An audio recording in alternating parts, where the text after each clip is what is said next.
Hey, what's up, guys? Have a very pleasant morning to everyone.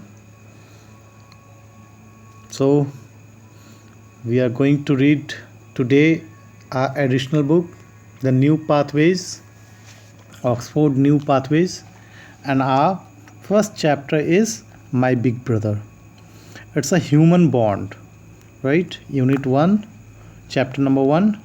So, let's start with the starter. Now, the starter says, who is the important person in your life? Who influences you the most? Reflect on your relationship with the person and fill the table below. So, this is a work you can do in your book. If you have the book, you can do it in the book, or else you can write it on the copy also. Now, let's start the reading. My Big Brother. My big brother was 5 years old than me, but only 3 years ahead of me at school. He had begun school at the same age as I heard, but he did not like to be in the undue haste in such an important matter as education. He wanted to lay a very solid foundation so that a magnificent structure could be raised upon. So he spent 2 years where only one was needed, and sometimes even three. He can one raise a strong building on a weak foundation. I was 9 and he was 14. When he was in class 9, I was in class 5. It was his birthright to admonish me, and I was expected to accept his commands as the law. So, dear student, in this first para, the narrator is telling about his big brother, the elder brother. Since all of you have seen it in your house, if you are having the big brother, that how the big brother commands to the younger one, right? But the qualities a narrator has talked about his big brother is quite amazing. It's really like inspirational. The way his elder brother used to spend time on study and education was quite different from other one. As such, the narrator himself did not like studying a lot and spending more time on study, and instead of that he wanted to play more and like do other stuff more than education. So the gap the narrator has said in this story between his elder brother and the narrator is of 5 years, though they started the school near about same time. The gap was only around 3 years. So he was not so behind of the elder brother, but still he was being commanded by his elder brother.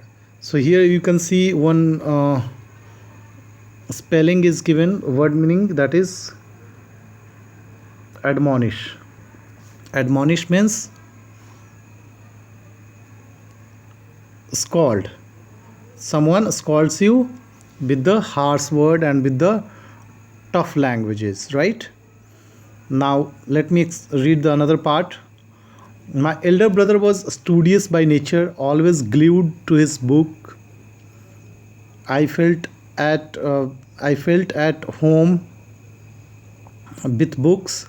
To sit with a book for an hour was like climbing a mountain. Hold on just 1 second, guys. Let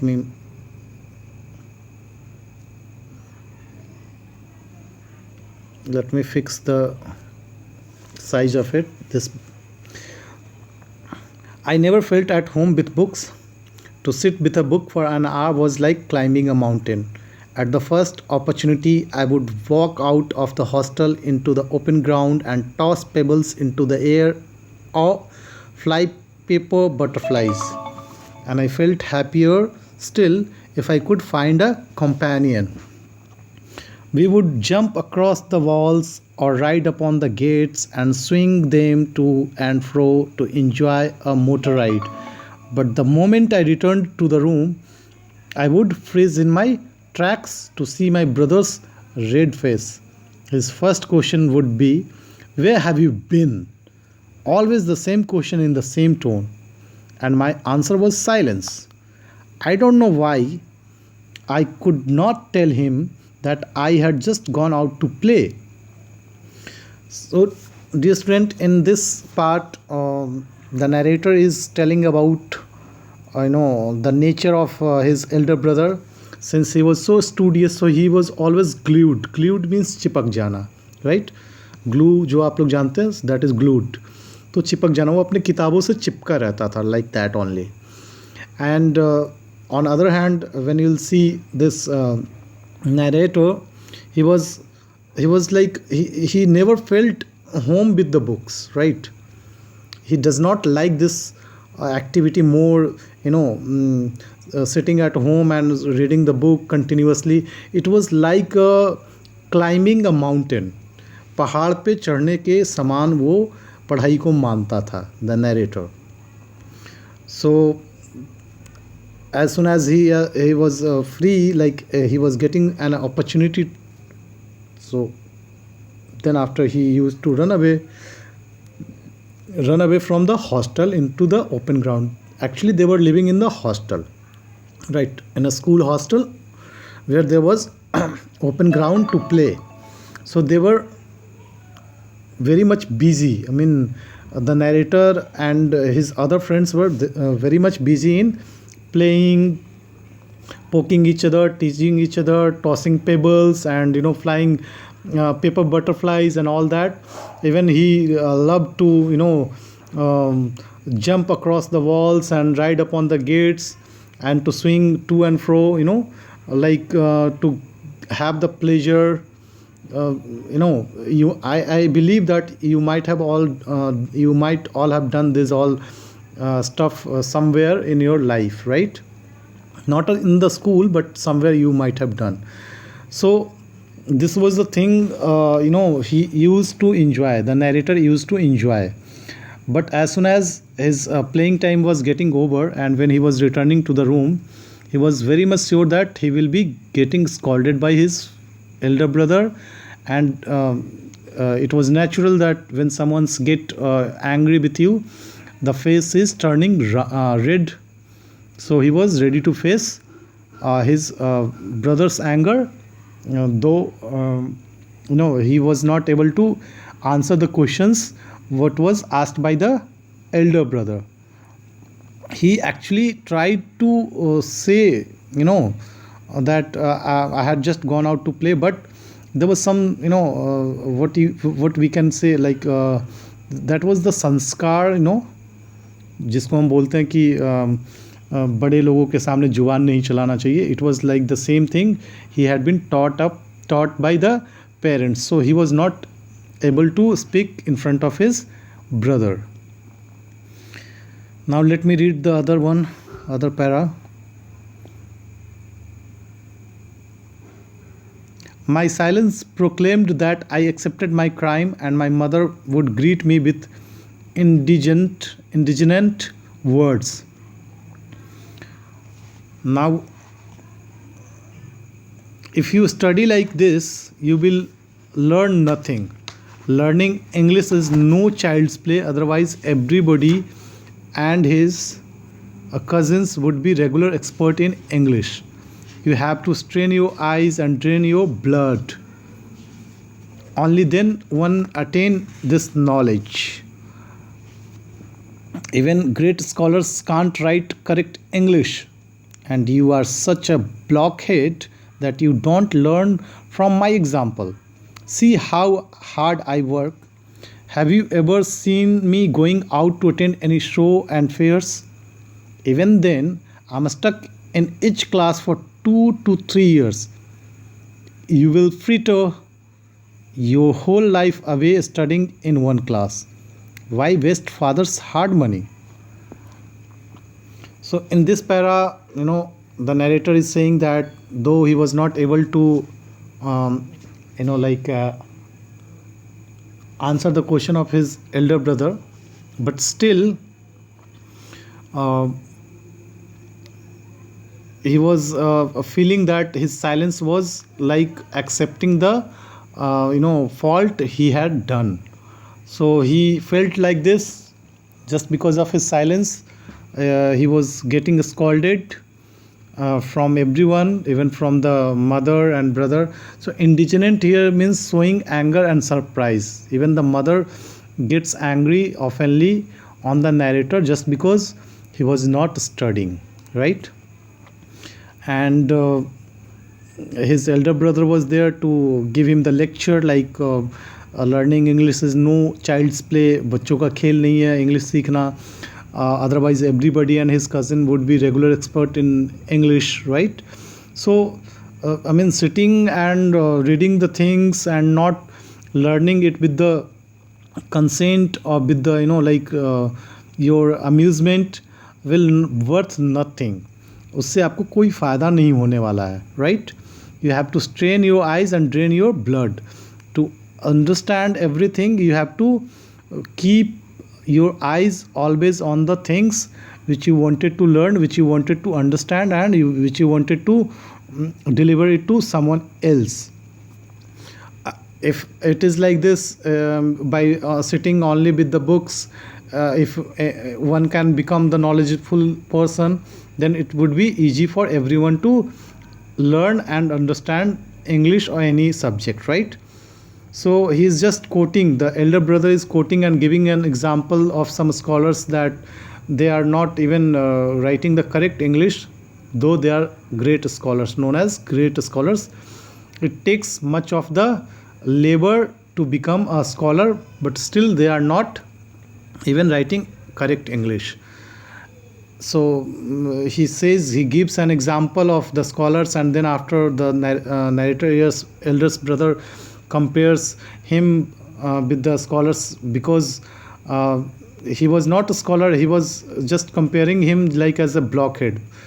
He says that वो तो scholar है फिर भी अच्छा English नहीं लिख पाते हैं, तुम तो बिल्कुल ही गोबर गणेश हो, बिल्कुल ही मंद बुद्धि हो. ब्लॉक हेड मीन्स मंद बुद्धि.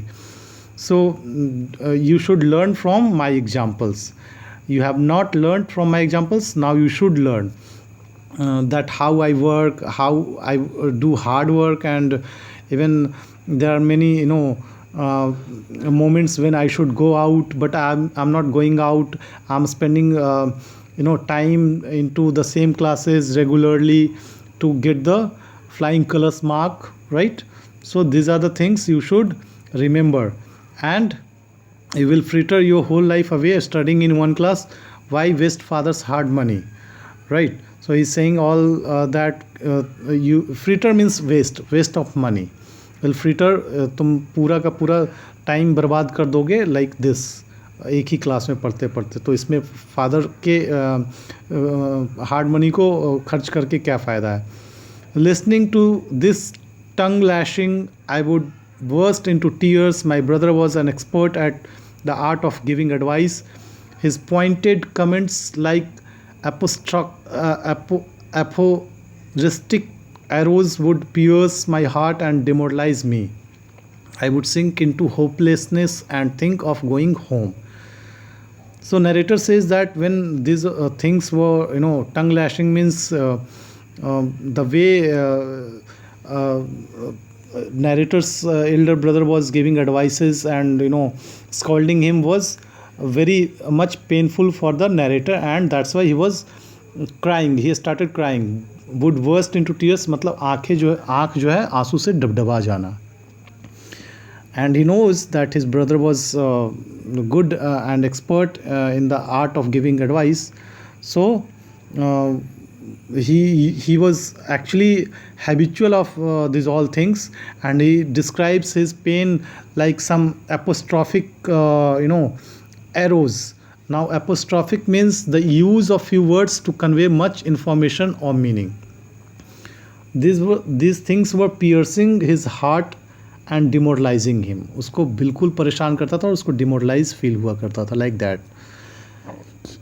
And then after he would sink into hopelessness, और वो उदासी की गर्त में डूब जाता था. And he thinks like to getting back to the home and not staying with his elder brother. Now let me read the next para. Why should I waste my life doing something that was beyond my powers?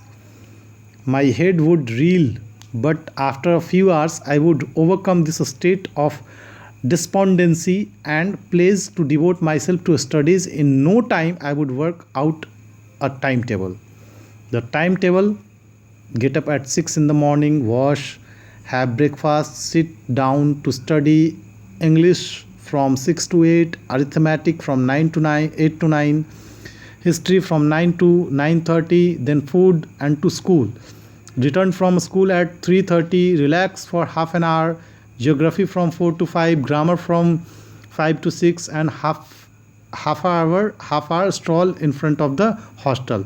Then eat, translation from 8 to 9, Hindi from 9 to 10, miscellaneous subjects from 10 to 11, then sleep.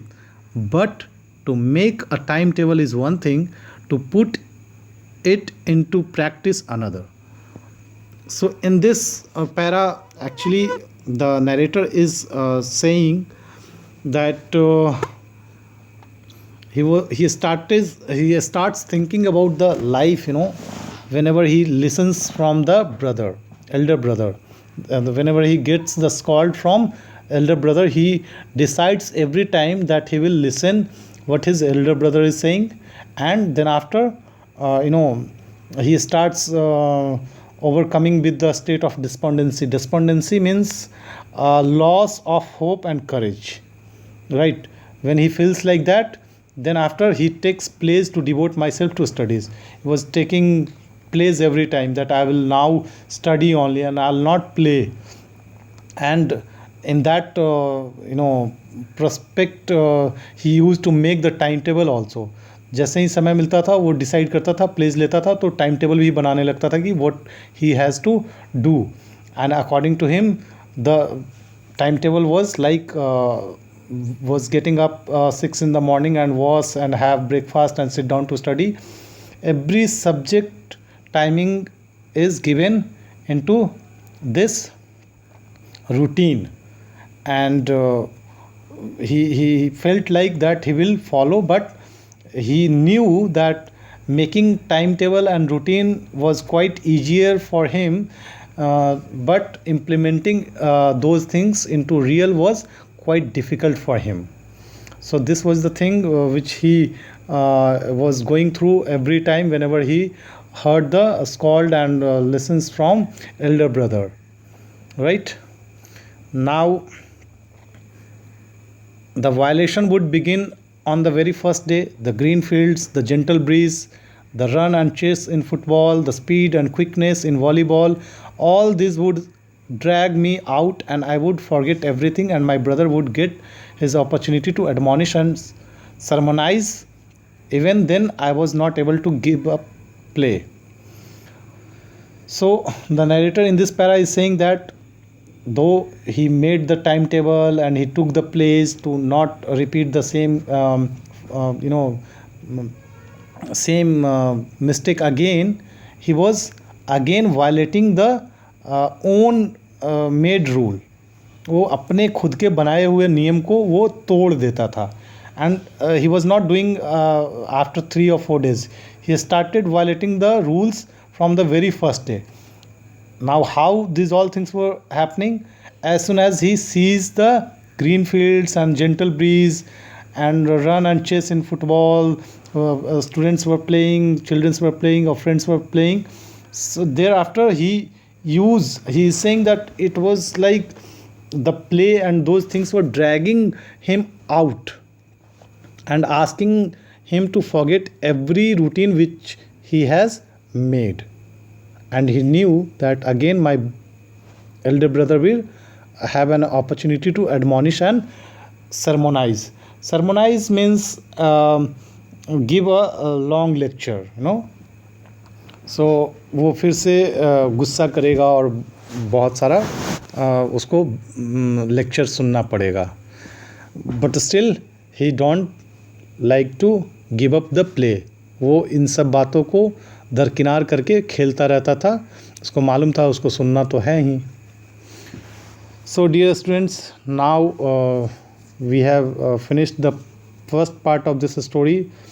Hopefully you have understood it completely, and now we'll meet tomorrow next day with the full part of this story. Till then, bye, take care, and have a good day. Thank you.